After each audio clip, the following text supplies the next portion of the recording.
De acuerdo a la página del Gobierno de México, para que sea considerado un feminicidio, tiene que tener las siguientes características. Primero que nada, la víctima presenta signos de violencia sexual de cualquier tipo. A la víctima se le han infligido lesiones o mutilaciones infamantes o degradantes previas o posteriores a la privación de la vida o actos de necrofilia. Deben existir antecedentes o datos de cualquier tipo de violencia en el ámbito familiar, laboral o escolar del sujeto activo en contra de la víctima. Debe haber existido entre el activo y la víctima una relación sentimental, afectiva o de confianza en sí. Deben de existir datos que establezcan que hubo amenazas relacionadas con el hecho delictuoso, acoso o lesiones del sujeto activo en contra de la víctima. La víctima debe haber sido incomunicada, cualquiera que sea el tiempo previo a la privación de la vida, y el cuerpo de la víctima debe ser expuesto o exhibido en un lugar público. Dios santo, ¿cómo alguien puede tener la sádica para hacer? Okay. Muchos investigadores han propuesto diferentes tipos de feminicidio que difieren sobre todo en la relación entre la víctima y el asesino y en la motivación para el crimen. El primer tipo de feminicidio es íntimo y familiar. Normalmente los feminicidios familiares son cometidos por varones dentro de su familia cercana o extendida. El íntimo suele usarse para hablarse de asesinato de la pareja o la expareja, independientemente de la relación legal entre las dos personas. Se relaciona mucho con el consumo de alcohol y otras sustancias y supone un 35% de todos los asesinatos de mujeres, lo cual hace el más frecuente de todos los tipos de feminicidio. El siguiente tipo es asesinato por honor. Este es un tipo especial de feminicidio que se comete contra mujeres de las que se dice que han deshonrado a la familia. Entre los motivos más habituales de deshonra se incluye ser víctima de violación y ser acusada de adulterio, es decir, engañar a la pareja. El tercer tipo de feminicidio sería lesbicidio. Si es algo real, pueden buscarlo en las siguientes fuentes mostradas en pantalla. Ok, un lesbicidio puede ser considerado como un asesinato por ser homosexual. Normalmente en este tipo de crímenes incluye una violación correctiva que consiste en abusar sexualmente de una mujer homosexual con el objetivo de hacer que se comporte como si fuera normal o simplemente como un castigo.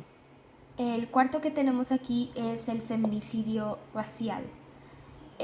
Como lo dice su nombre, el componente de género se suma a un factor étnico. En estos casos, el asesino mata a la víctima tanto por ser mujer como por tener rasgos culturales y físicos diferentes a los suyos. Se trata de una mezcla de elementos que generan odio de manera totalmente irracional, lo cual esto también podría ser considerado un crimen de odio en el que, como se dice, se comete un crimen hacia un tipo de persona en específico por un odio irracional, lo cual no hace mejor esta situación. Volviendo al tema, el siguiente que tenemos aquí es el feminicidio en serie. Este tipo de feminicidio suele darse cuando un varón mata a mujeres de forma repetida para obtener un placer sexual sádico. En general, estos casos se producen por trauma o por asfixia. Las víctimas de feminicidio en serie, como el resto de feminicidios no íntimos, son más frecuentemente mujeres que trabajan como camareras o como prostitutas. Unos ejemplos sobre casos de feminicidio no íntimo podría ser el que ocurrió este sábado 1 de junio del 2019 de Alejandra Palavecino, una madre estudiante de 18 años que fue asesinada por su ex pareja Facundo Jiménez debido a una discusión acalorada. Y el mismo sábado en General Viamonte, Córdoba, Argentina, Jessica González fue degollada por quien sería su reciente pareja. Los testigos de este crimen fueron su hijo de 18 años y su hija de 6 años. El hecho aún está siendo investigado. Dios santo, estos casos no ocurrieron ni siquiera horas aparte, o sea, fueron en el mismo lugar. ¿Cómo decir? A pesar de no haber encontrado casos específicos donde se hable de el feminicidio por honor, según fuentes como páginas de la ONU, estos casos se dan mucho en India, Irán, Pakistán y Bangladesh por dote. Tras el matrimonio, la familia del marido acosa y tortura a la esposa como método de extorsión para conseguir un dote mayor. En estos casos, la mujer puede ser empujada al suicidio o morir asesinada, frecuentemente quemada viva cuando su familia no accede a pagar. Ejemplos de casos de feminicidio podría ser el ocurrido el 7 de marzo del 2010 en Córdoba, Argentina, cuando Natalia Gaitán fue asesinada a los 27 años por el padrastro de su novia con una escopeta calibre 16.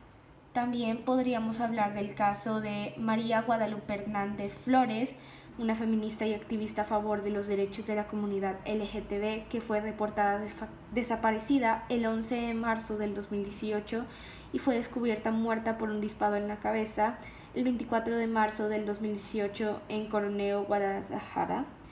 Ninguno de estos casos ha sido etiquetado como lesbicidio y muchos de ellos y el de María Guadalupe Hernández aún no ha sido encontrado su asesino.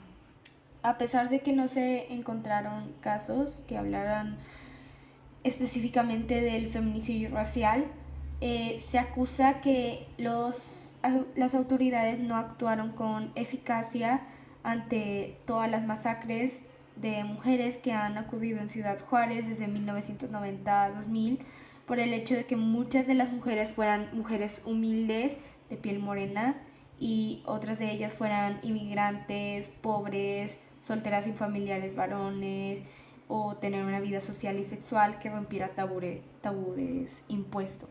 Y en casos de feminicidio serial podría encajar Luis Óscar Jiménez Herrera, un señor de Monterrey, Nuevo León, autor de 16 feminicidios de distintas regiones de Nuevo León. No puede ser que comparta apellido con este señor. Y también tenemos a Juan Carlos y Patricia, investigados por al menos 10 feminicidios o más después de tratar de transportar restos humanos en una carriola en la colonia Juárez de Morelos de Ecatepec en Ciudad de México. Aquí una creadora de contenido que habla más acerca de este caso. Primero que nada, ¿qué es el feminicidio? De acuerdo a varias fuentes, podríamos concordar que el feminicidio se entiende como toda forma de asesinato sexista realizado por varones motivados por un sentido de tener derecho a ellos, superioridad sobre las mujeres, o por placer o deseos sádicos hacia ellas, o por la suposición de propiedad sobre las mujeres. Hablando de estadísticas en México, los asesinatos contra mujeres crecieron un 58% a pasar de 1.737 asesinatos en 2015 a 2.747 en 2018. En total, al menos 9.225 mujeres han sido víctimas de homicidio doloroso en México en los últimos 3 años. También aumentaron las lesiones contra las mujeres en el mismo periodo a pasar de 54.422 denuncias en 2015 a 60.551 en 2018. Por otro lado, las llamadas de emergencia relacionadas con incidentes de violencia contra las mujeres crecieron un 85% entre 2016 y 2018, pasando de 92.640 reportes a 172.210 en tan solo 2 años. Y hablando en tallas de toda Latinoamérica, de acuerdo al Observatorio de Igualdad de Género en Latinoamérica y el Caribe, al menos 2.795 mujeres fueron asesinadas en 2017 por razones de género en 23 países, siendo Brasil el primero que lidera esta lista con 1.133 víctimas confirmadas en 2017.